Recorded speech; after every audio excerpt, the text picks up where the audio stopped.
This tutorial is about the different features you can choose that will help you to lock down some of your Zoom time. There's been a lot of concern about the way that people can get into Zoom meetings who maybe shouldn't be in them, or some of the things that students might be doing while in the meetings. So while we cannot keep everything from happening, for example, we cannot keep the students from launching a screen recorder and recording a Zoom session, we can take some measures to help protect the integrity of our Zoom meetings. And today I want to show you some of the things that we can do. So most of what you're going to want to do is actually just change your settings inside of Zoom. So on the left side of my screen, I have the different settings that we're going to be looking at that I would recommend. And on the right side of my screen, I will actually take you through where to find those settings. So the first thing you need to do is go to zoom.us and sign in to your account. I'm going to operate under the assumption most people have a basic account, so that is the one that I signed into. So when you log in, mine automatically takes me to my meetings in my account, but we need to go down to settings.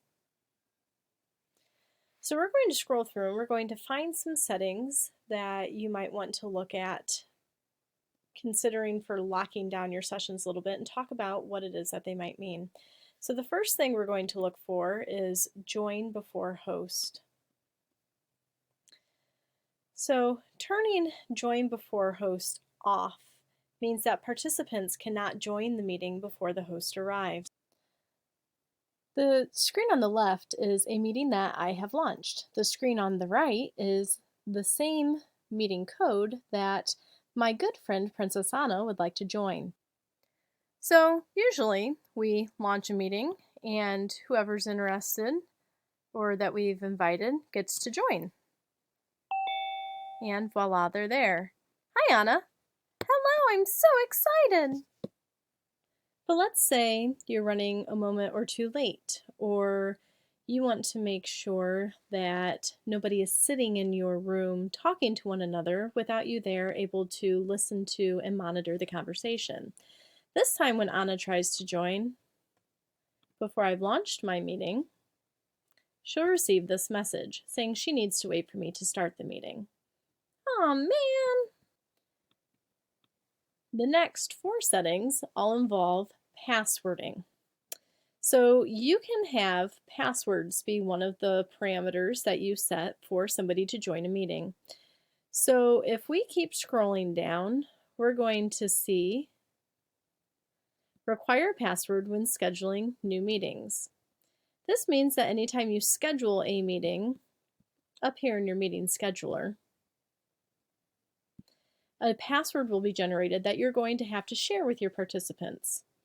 The plus is if you're doing this for a particular class, then it doesn't matter if you're using the same ID for the course or not. A password is going to be required each time, and that's something that could be automatically generated. You can also require a password for instant meetings. So an instant meeting is just one of those meetings that you decide to host on the fly, and a password again will be generated for you when you start it, and you need to be able to share that with your participants. You can also require a password for your personal meeting ID. Your personal meeting ID is the code that is generated each time you launch a meeting that you haven't scheduled in advance.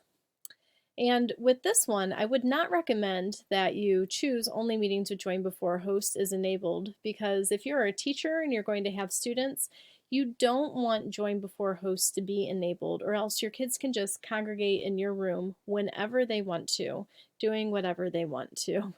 And you have absolutely no guidance over that. So I would choose all meetings using PMI. Now there is one more password option here, embed password in meeting link for one-click join. This one I would actually recommend that you go ahead and turn off. So when you are sending out, whether you schedule a meeting or you're just sending out a general invitation to a meeting, you're going to have a URL involved in that you can be sending out. So I just went up to my profile to pull out what my URL is. With that URL, if you turn on this option of the one-click URL embedding the password in it, that just means that they can click on that URL and automatically be into your meeting. But if you're concerned about people who might be roaming and have access to this URL who shouldn't be, then you're going to want to turn off the ability for them to embed that password. So let's see what it means to have a password required for a meeting.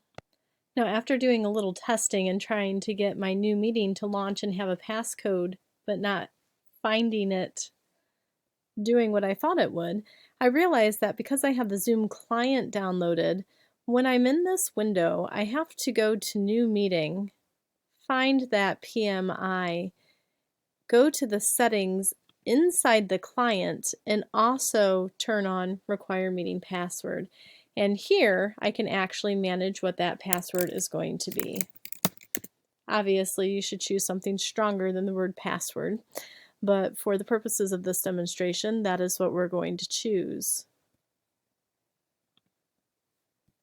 Now, when I launch my meeting, it should require a password. So having launched my meeting, it's not automatically apparent that there is a password in place. So the way that I always check is by clicking Invite.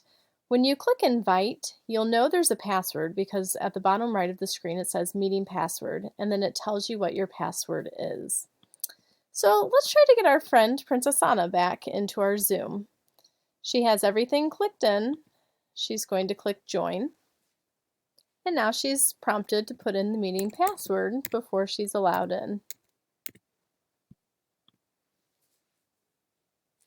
And voila, there she is again. Nice to have you, Anna. Oh, thank you. The next setting I recommend you changing is private chat. So if we scroll down and find chat and private chat, you can turn the chat feature completely off, but I do recommend you keep it on in case somebody is having difficulties with their internet connection and you can't understand them, and to give just maybe students who are a little more shy about speaking out an opportunity and a platform to ask some questions. So I do recommend that you turn on Allow Meeting Participants to send a message visible to all participants. It's really your choice if you'd like to prevent the participants from saving the chat or not. But I also then recommend you turn off private chat. So this will not allow anybody to send a message to other students without you knowing what it is that they're saying. So I'd like to give you an example of this. Let's go back to that Zoom that we were having with Princess Anna, but let's invite another person in this time. If I have my private chat set so that meeting participants can send private one-on-one messages, when I'm in my Zoom call with Anna and Olaf, if they so choose, they can talk to one another without me knowing. Anna just has to go to her chat and choose Olaf to start sending messages back and forth. You'll notice that it says to Olaf privately, and if we go over to my control and we look at the chat, there's nothing in my screen. However, if we come back and we change that option, Anna's only chat options become everyone or me as the host. The next setting I recommend, if you really want to pay attention to who is coming in and out of your meeting, is to turn on Play Sound when participants join or leave.